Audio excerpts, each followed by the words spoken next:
Now we'll take a look at an example where we have to find all the possible zeros and factor the polynomial function. Now, in this example, we have not, or in this sample problem, we have not been given any idea of what to start, what's a good starting place. So we have to actually come up with our list of possible rational zeros to start. So we'll start, so I'll just do it in parts. So we'll start with our p-values. Our p-values will be all of the factors of 21.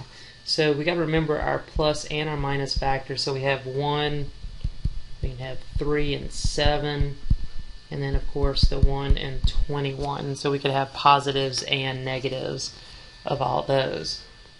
Then we have to do q, and q is plus or is 6, so we have to do all of the possibilities of the leading coefficient of 6. So that's 1 plus or minus 2 plus or minus 3 and plus or minus 6. Now that we've found the possible factors of p and q individually, we need to find all the possible rational zeros, and so these are going to be the combination of the p and the q,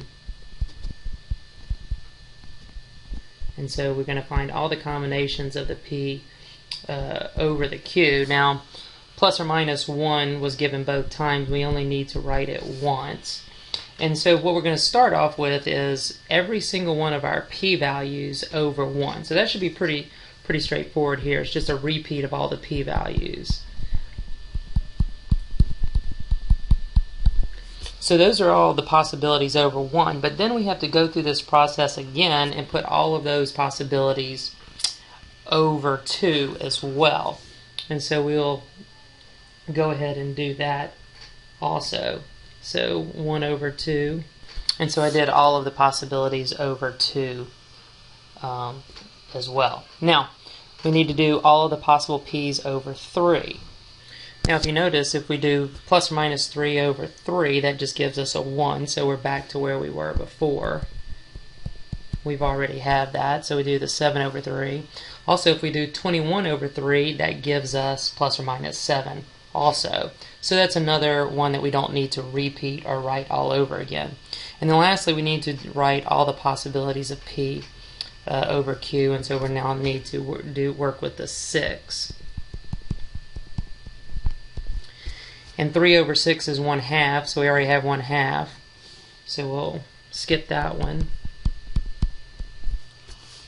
And then 21 over 6 reduces to 7/2 as well, so we don't need that one again. So now we have all of our possible rational zeros. Now, even though this looks like a very large list, which it is a pretty big list of possible rational zeros, it's a heck of a lot smaller than picking just random numbers out of an infinite number of possibilities. So again, what we're going to do is we're going to start, and this is where you have to kind of play with this a little bit. I would start with some of your easier numbers, your 1, your 3, your 7, before you get into your 1/2s and your 3/2 and things like this. Now, what I would recommend, and this is an effective way that you can use your calculator, is graph this polynomial function on your calculator.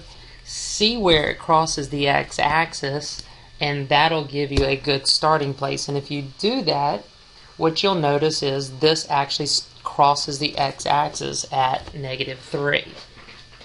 By graphing this on your graphing calculator, you can see the 3 zeros take place, and you can see that 2 of them look like they're halfway between, and you could see that that looks like but 1 is directly on an integer value, which is -3. So what we can do is we can use that -3 value immediately to go straight into our synthetic division, and hopefully that'll help us find the factors much quicker.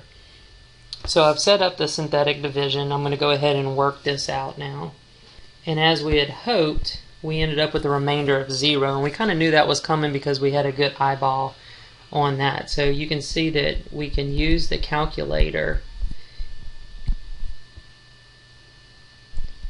to get a visual.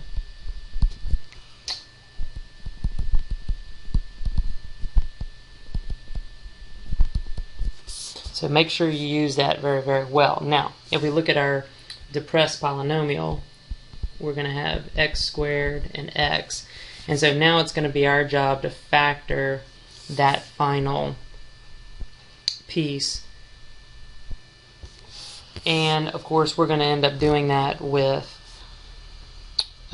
grouping, and so you would want to do the grouping process, and so part C would actually tell us to do the whole thing. So f of x, and keep in mind this minus 3 is C, so if C is minus 3, that's x minus a negative 3, which means our factor is x plus 3. And the 6x squared minus 19x minus 7 is actually going to factor into 3x plus 1 times 2x minus 7. And so that would be the final factored form of this polynomial function. So you can see how we can come up with a list of zeros. We can use our calculator to give us a visual aid of the possible zero. If you don't use the calculator, it may take a few synthetic divisions to prove or disprove a zero in this case, and so it may take a little bit longer. So I definitely recommend using your calculator right now while you're learning how to do this process. And of course, this process is gonna spill over into solving polynomial equations in the near future.